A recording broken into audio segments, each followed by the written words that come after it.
What I really like about this piece for beginners is the use of the chromatic scale. They've got G and F sharp, and there we've got F natural.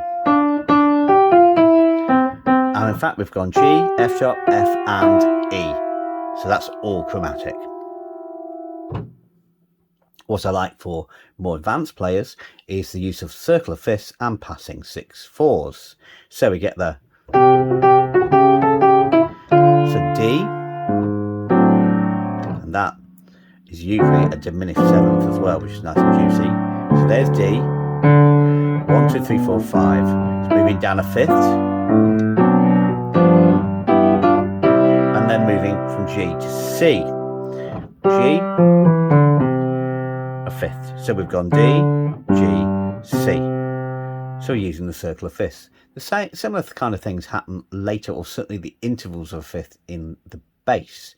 We get, and here we get D minor 7, G, C, D, G, there's the fifth, and back to C. Then we get it in a different key. We get E minor, or sorry, E major, E7, go to A minor. And then from A, we go to D, which is down a fifth, which eventually comes to a G7. So the use of the fifth in the chord progression is really significant. And that makes for a very strong chord progression. Finally, just going to talk about passing 6/4s. What are they? Well, if this is a G chord in root position, and this is a G chord in first inversion, it's the same chord, but instead of having the root in the bass, it's got the third B in the bass. Now, we can walk the bass in between them. And the bass in the middle was an A. I could use a second inversion D chord there.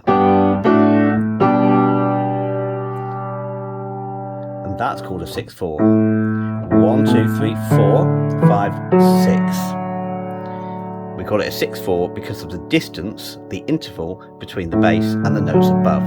There's a lot of those in this piece. So you get, that's an example. We get a modified one later. We get, well, the first chord was F, but if it was D minor, it'd be the same. We get some in A minor, E major, there, and then back.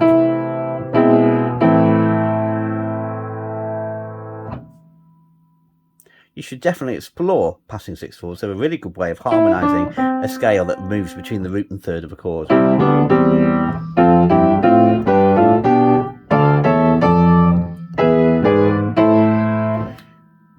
Explore them. See what you can do with them.